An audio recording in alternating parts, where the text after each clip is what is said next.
Welcome back, everyone. We are back to the gym, but with a different format, unfortunately. Look at this guy. I now have 4 legs. But I have to say, he's a legend, actually. Tell us what happened first, and tell us why you are back, actually, in the gym. So, everyone was telling me to stop MMA because it's a dangerous sport. They proved me right in one thing. It is a brutal and dangerous sport because while sparring, I tried to block a low kick and got hit over here, which gave me a so-called Jones fracture.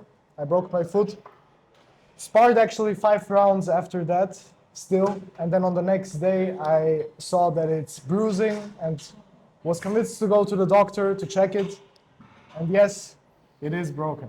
But they didn't prove me wrong in one thing. I'm still not giving up, guys. I'm still gonna train. I'm still gonna get to my goal. And this is not first time he's in gym like this. It's actually fourth or fifth or sixth time, and this guy is still pushing weights close to me. I'm kind of very impressed with what kind of legend he is. I think if I broke my leg, guys, to be honest, I wouldn't come to the gym to recover faster. But this guy is still pushing hard, still impressing me day by Well, day. the problem is the Jones fracture is actually one of the slowest healing bones in the whole body. So the doctor told me that I couldn't train 2 or 3 months. Even ChatGPT is talking about like 6 months. And I'm like, Not for me. fuck it.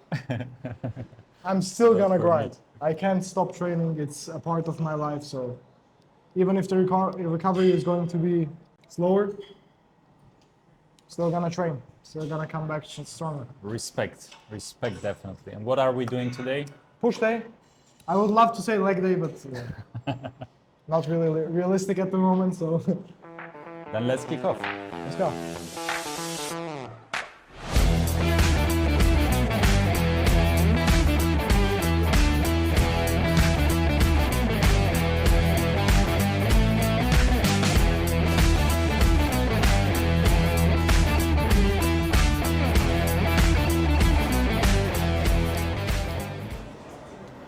Legend, legend. The biggest problem with going with a higher weight is usually when you have both legs, you push also with your legs, the whole upper body to push the weight. In this case, you can't do it. If I do it with one leg, the right's gonna go up, the left one's gonna stay. So you gotta go with lighter weight and go more repetitions. So now you understand how important the legs are, huh? Yeah. Exactly. You need to lose it to figure out how important the thing was for you. So tell us a bit more. How did it feel after the MMA session when you returned to home? Actually, the funny thing is, I was thinking about going that day to MMA or not, because I had an injury already in my right foot. And then And who was that from? was this probably? Yeah, exactly. Yeah, We had yeah, the yeah, session together, right? Just the day before. I tried to kick you. And I you blocked it blocked it with the knee. with the knee. Yeah. I hit his knee, and already my ankle was hurting. So I was like, nah, let's just do it anyways because it's sparring day. It's once a week, so I can't miss it. And I had also eaten before it. So funny thing is, I didn't tell this to our parents, but I ate before that. I got a body shot on that day during sparring. Went to throw up, threw up, came back to spar. Did 2 more rounds of sparring. After that, I saw the low kick coming. I was like in the flow, you know. I tried to block it because I thought it was coming up here. And he hit me over here, as I said. And then I felt like this sharp pain. But it was like, okay, yeah, that hurt. But still, I didn't think anything was broken. I haven't broken anything before this, so I didn't even know how it feels. And because of the adrenaline, I just didn't think much of it. I just kept sparring. After round, I felt it like, okay, it's getting worse. I kind of can't really stand on that part of the foot. I have to stand like on like the right side of the foot. And kicking, of course, was intense pain. And then after that, I actually drove home, was walking around our house, put some ice on there because I thought, yeah, maybe it has something to do with like muscles. And then I thought, yeah, let's just lay down, sleep, and then on the next day we'll have a look. It may be better. On the next day, I wasn't even able to walk, so the whole foot was like bruised up, blue, and my parents suggested that I go to the doctor. And yeah, that's where also at the doctor I felt like, okay, something's off.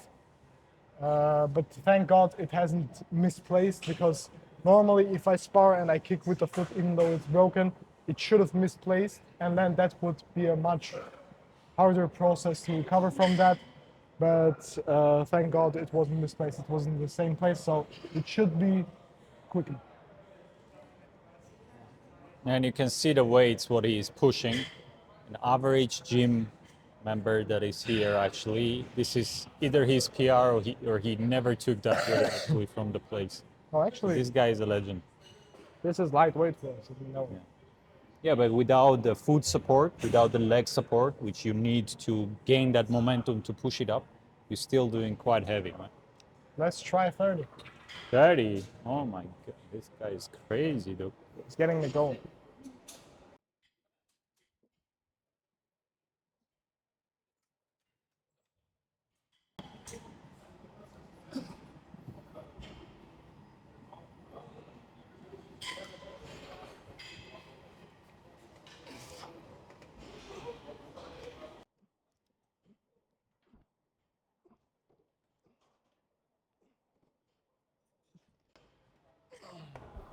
He's setting the bar already so high that I'm ashamed to go closer even to 30. The guy with the broken leg is doing already 30. If I do 30, that will be funny for me. So I need to take something higher than that, at least 32 guys, to start my warm up with. You're talking as if you are not doing 50 kilograms on each. Oh no, on a shoulder press? Yeah. No, no chance. My PR on this was 40? I think it was 40. So with broken leg, he's doing 10 away from my PR. Okay, can you imagine?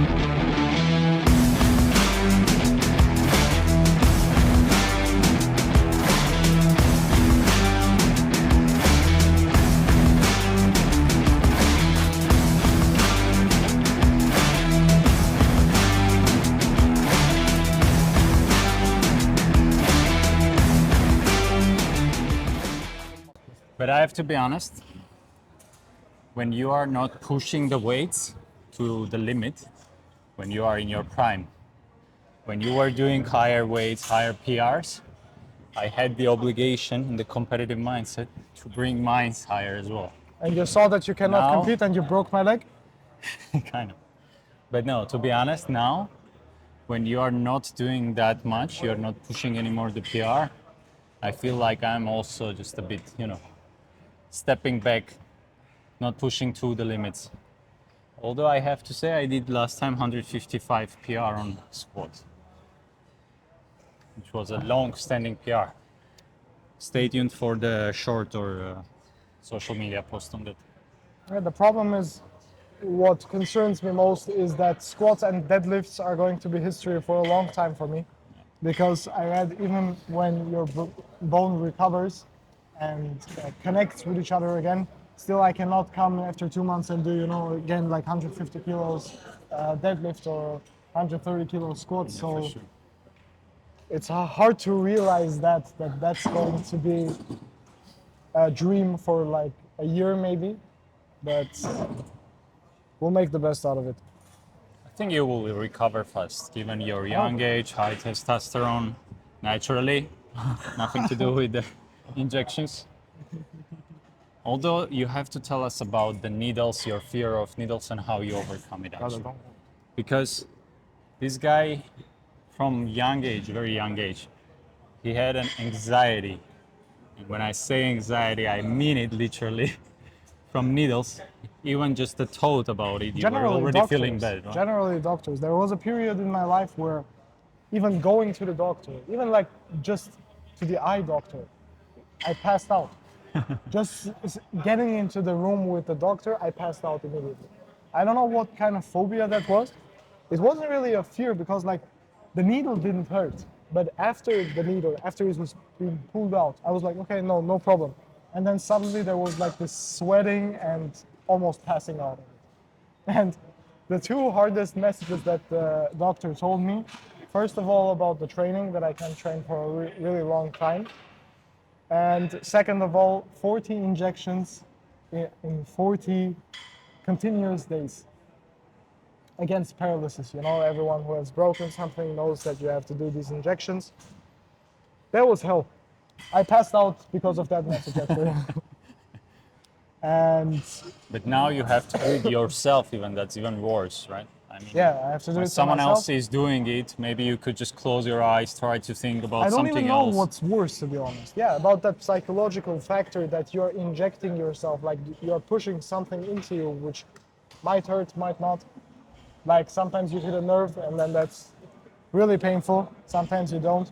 But actually a funny story, which I was keeping to myself, how I managed, like after the first time I injected it, I passed out again. The second time I was like, okay, I have to change something.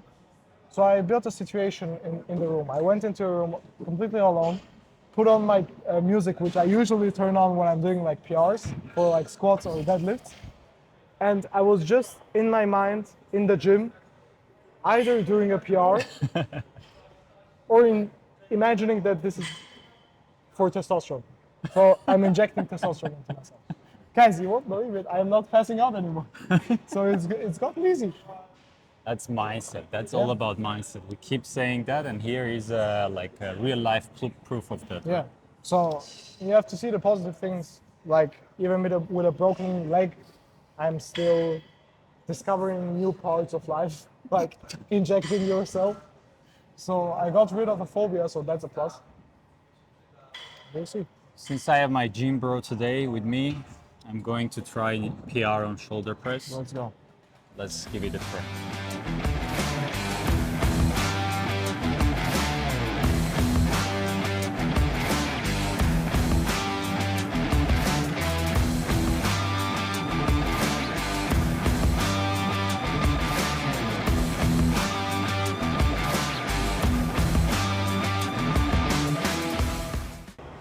I have a feeling you are going to break something today.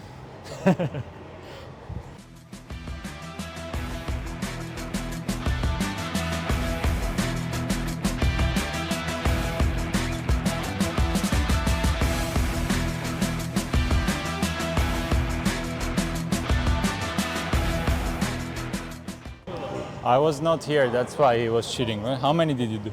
I didn't count. How many did you do? Only? Brother. What I was telling about you, legend and all those things, what happened? Come on.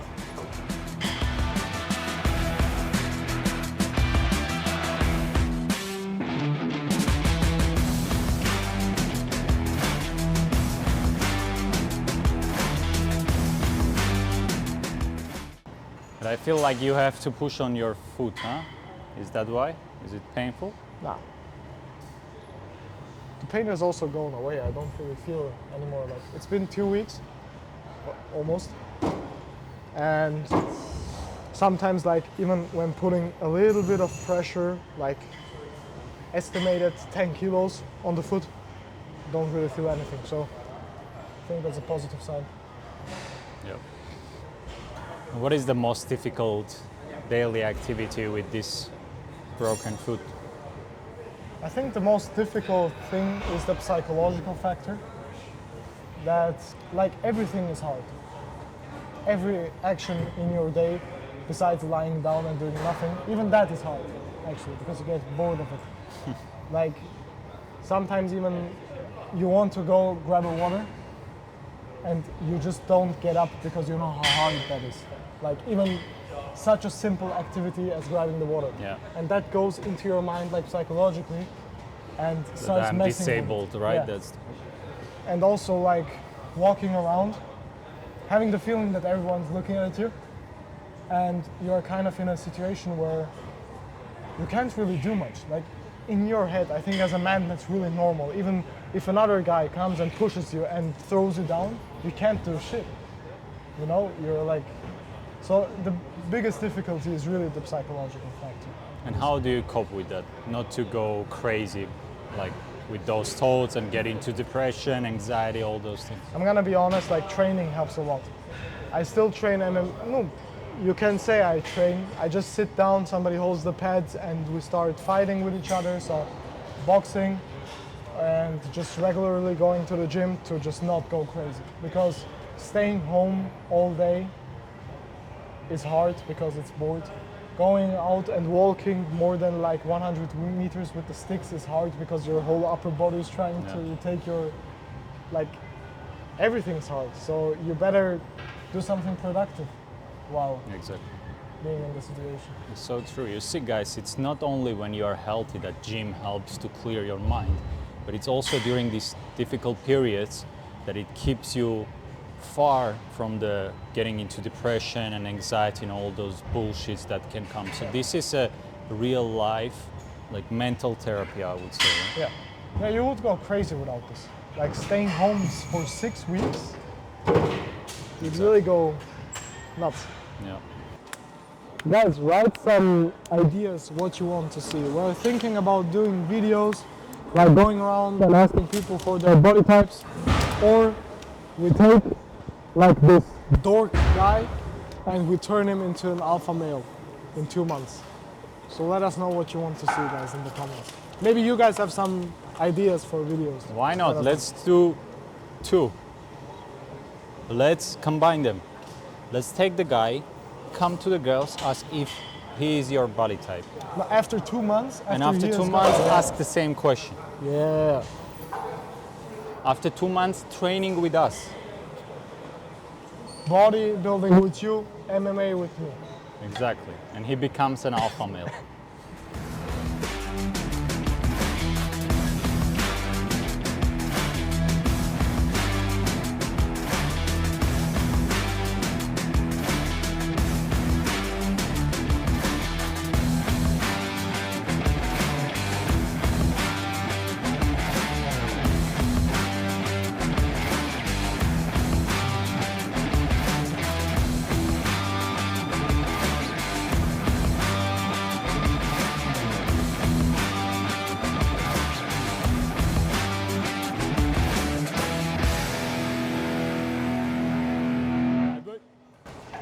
Come on, bro. Put Should we something on. Come on. How much? More. Try now.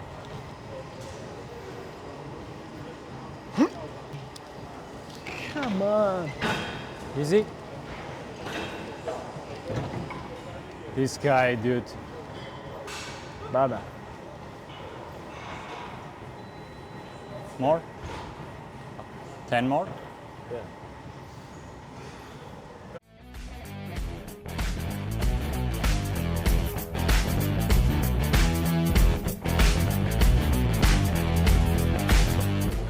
Let's get back to the real weights.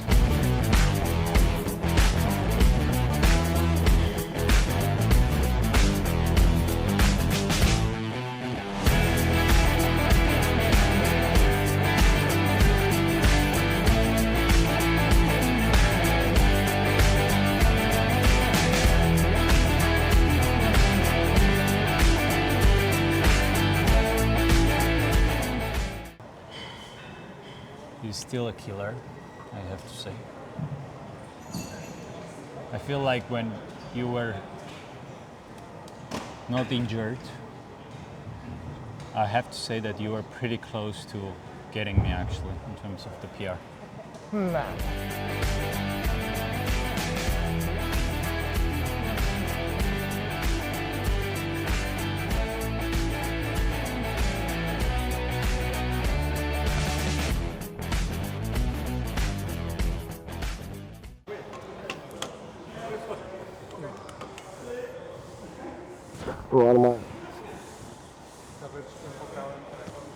Enjoying the life. Oh yeah. You lie down and everyone is putting you the weights. Everything is just ready for you. No possible.